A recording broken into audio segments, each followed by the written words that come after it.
بسم الله الرحمن الرحيم. الحمد لله رب العالمين، والصلاة والسلام على سيد المرسلين محمد وعلى آله وأصحابه أجمعين. أما بعد، فقد قال الله تبارك وتعالى في القرآن المجيد: وما أرسلناك إلا مبشرا ونذيرا. صدق اللہ العظیم.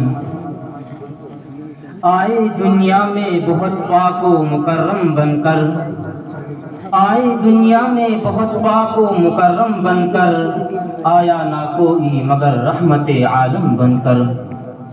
معزز و مکرم حضرات، مہمانان اعظام اور اساتذہ کرام، جب دعائے خلیل و نوید مسیحہ سے نور ہدایت فاراں کی چوٹیوں پر جلوہ گر ہوا اور اپنی ضیاء پاش کے نور سے ساری دنیا کو منور کرنے لگا، اس وقت دنیا انتہائی نازک مرحلے سے گزر رہی تھی. خدا کی زمین پر کفر و الحاد کا ڈنکا بج رہا تھا. اس نازک دور میں خدا کے آخری رسول محمد عربی صلی اللہ علیہ وسلم نے جہاں والوں کو رشد و ہدایت، فلاح و بہبودی کا راستہ دکھایا، ہلاکت و ضلالت کے عمیق گاہ سے نکال کر کامیابی و کامرانی سے ہمکنار کیا، دنیا کو ایک نئی زندگی عطا کی. دنیا والوں کو چاہیے تھا کہ آپ کی آواز پر لبیک کہے اور دامن اسلام سے وابستہ ہو جائے، لیکن وہ احسان شناسی کے بجائے احسان فراموشی پر اتر آئے. پیغمبر اسلام اور متبعین اسلام کو تہ تہ کی ایذائیں پہنچائی گئی اور ان کو ہر طرح مشق استم بنایا گیا. آپ کے راستے میں کانٹے بچھائے جاتے، آپ کی باتوں کا مذاق اڑایا جاتا، نماز کے عالم میں گردن مبارک میں چادر کا پھندا لگایا جاتا، اونٹ کی روزی رکھ دی جاتی اور اسلام لانے والوں کو بری طرح زد و کوب کیا جاتا. انہیں مکہ کی گلیوں میں گھسیٹا جاتا اور انہیں اسلام سے برگشتہ کرنے کے لیے ظلم و ستم کے تمام حربے استعمال کیے جاتے. مکے والوں کا ظلم یہاں تک بڑھا کہ وہ اپنے اصحاب سمیت مکہ چھوڑ کر مدینہ ہجرت کر جانے پر مجبور ہونا پڑا. اگر حضرت صلی اللہ علیہ وسلم چاہتے تو دشمنوں کے حق میں بد دعا فرما دیتے اور دنیا نے جو نظارہ عاد و ثمود اور دیگر نافرمان قوموں کا قہر خداوندی کے وقت کیا تھا، وہی منظر پھر ایک بار سامنے آ جاتا. لیکن قربان جائے اس ذات گرامی پر جنہوں نے کبھی بد دعا نہ فرمائی.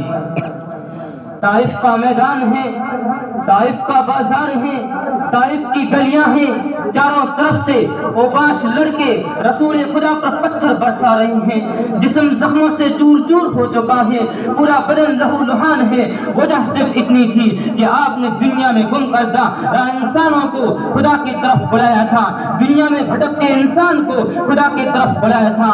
آپ کسی کی دشمن نہیں تھے، آپ نے کسی پر زور و زبردستی نہیں کی تھی، آپ نے کسی کی مال و دولت کو نہیں لٹایا تھا، مگر ہاں دل میں ایک لگن تھی، ایک طرف تھی کہ ساری دنیا خدا واحد کے سامنے جھک جائے، دنیا سے تاریکیوں کے بادل چھٹ جائے، پوری کائنات نور اسلام سے جگمگا اٹھے.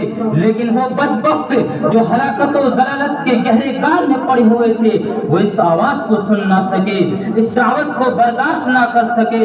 معبود واحد کی پرستش ان کی نظروں میں ایک انوکھی چیز تھی، ان کے دل بے نور تھے، ان کے آنکھیں بینائی کے باوجود بصیرت سے محروم تھی. وہ باطل کے اندھیروں میں رہنا پسند کرتے تھے. آپ کے دشمن بن گئے، اینٹوں پتھروں کی بارش سے لہو لہان کر دیا.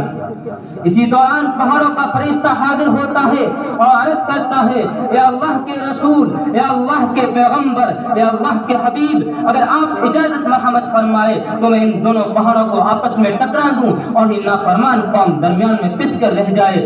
لیکن وہ پیغمبر جس کو خود رب العالمین نے رحمت للعالمین کی خطاب سے نوازا تھا، وہ اتنے تکلیفیں برداشت کرنے کے باوجود اہل طائف کی بربادی گوارا نہ کر سکا اور اپنے زبان مبارک پر یہ کلمات جاری ہیں: اللہم اہد قومی فانہم لا یعلمون.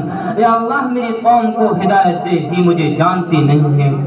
ہوں لاکھوں سلام اس آقا پر دل لاکھوں جس نے جوڑ دیے، ہوں لاکھوں سلام اس آقا پر دل لاکھوں جس نے جوڑ دیے، دنیا کو دیا پیام سکو انسانوں کے رخ موڑ دیے۔